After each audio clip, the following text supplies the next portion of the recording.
गुरु पूर्णिमा व्रत कथा 3 जुलाई 2023 सोमवार। मित्रों, सादर जय श्री कृष्ण।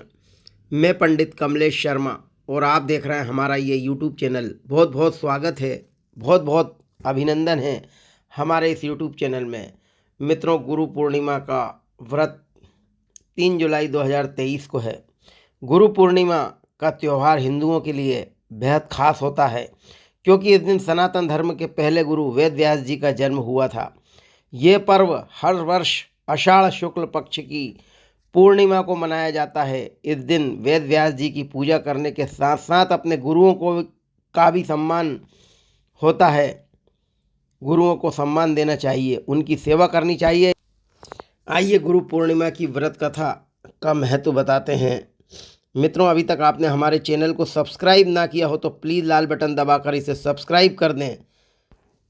हिंदू संस्कृति में गुरु या शिक्षक को हमेशा भगवान के समान माना गया है। गुरु पूर्णिमा या व्यास पूर्णिमा हमारे गुरुओं के प्रति आभार व्यक्त करने का दिन है। यह संस्कृत शब्द का शाब्दिक अर्थ है, वह जो हमें अज्ञान से मुक्त करता है। आषाढ़ के महीने में यह पूर्णिमा का दिन हिंदू धर्म में वर्ष के सबसे शुभ दिनों में से एक है। यह वेद व्यास के जन्मदिन को भी याद करता है, जिन्हें पुराणों, महाभारत और वेदों जैसे सभी समय के कुछ सबसे महत्वपूर्ण हिंदू ग्रंथों को लिखने का श्रेय दिया जाता है। गुरु पूर्णिमा वेद व्यास को सम्मानित करती है, जिन्हें प्राचीन भारत के सबसे सम्मानित गुरुओं में से एक के रूप में जाना जाता है। वेद व्यास ने 4 वेदों की रचना की, महाभारत के महाकाव्य की रचना की, कई पुराणों और हिंदू पवित्र विद्या के विशाल विश्वकोश की नींव रखी। उस तिथि को प्रतिनिधित्व करती है जिस दिन भगवान शिव ने आदि गुरु या मूल गुरु के रूप में 7 ऋषियों को पढ़ाया था, जो वेदों के दृष्टा थे।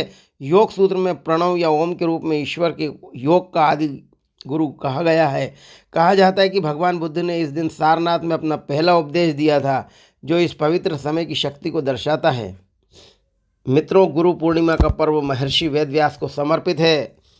कहा जाता है कि ये वही दिन है जिस दिन हिंदुओं के पहले गुरु वेद व्यास जी का जन्म हुआ था। महर्षि वेद व्यास भगवान विष्णु के अंश के रूप में धरती पर आए थे। इनके पिता का नाम ऋषि पाराशर था और माता का नाम सत्यवती था। वेद व्यास जी को बचपन से ही अध्यात्म में काफ़ी रुचि थी, धर्म में काफ़ी रुचि थी। उन्होंने अपने माता पिता से प्रभु दर्शन की इच्छा प्रकट की थी, जिसके लिए उन्होंने वन में जाकर तपस्या करने की मांग की, लेकिन उनकी माता ने इस इच्छा को नहीं माना। महर्षि वेद व्यास ने अपनी माता से इसके लिए हट किया और अपनी बात को मनवा लिया, लेकिन उनकी माता ने आज्ञा देते हुए कहा कि जब भी घर का ध्यान आए तो वापस लौट आना। इसके बाद वेद व्यास जी ने तपस्या हेतु वन में चले गए और वहां जाकर उन्होंने कठोर तपस्या की। इस तपस्या के पुण्य से उन्हें संस्कृत भाषा में प्रवीणता हासिल हुई। इसके बाद वेद व्यास जी ने 4 वेदों का विस्तार किया, साथ ही महाभारत, 18 महापुराणों और ब्रह्मास्त्र की रचना की।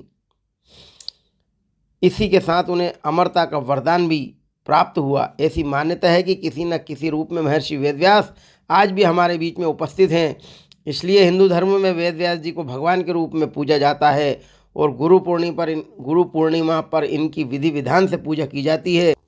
इस दिन भक्त महर्षि व्यास की पूजा करते हैं और हिंदू संस्कृति में महागुरुओं के रूप में प्रतिष्ठित श्री माधवाचार्य आदि शंकराचार्य और श्री रामानुज आचार्य को प्रसाद भी देते हैं। लोग व्यास पूजा करते हैं और मंत्रों और भजनों का पाठ करते हैं। गुरु गीता एक पवित्र पाठ भी महागुरु की स्मृति में पढ़ा जाता है। गुरु पूर्णिमा के दिन लोग व्रत और गुरु पूर्णिमा व्रत कथा भी सुनते हैं, योग और ध्यान भी करते हैं। यदि किसी गुरु के जीवित नहीं हैं तो उनके चित्र या चित्र की पूजा विधि विधान से की जाती है।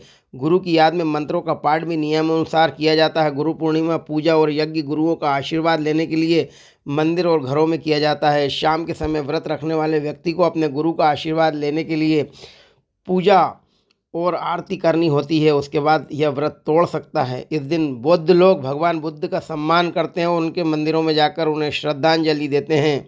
निश्चित रूप से गुरु पूर्णिमा का व्रत करने और कथा सुनने से सभी पाप नष्ट होते हैं, गुरुओं का आशीर्वाद प्राप्त होता है। शुभकामनाओं के साथ नमस्कार। जय श्री कृष्ण।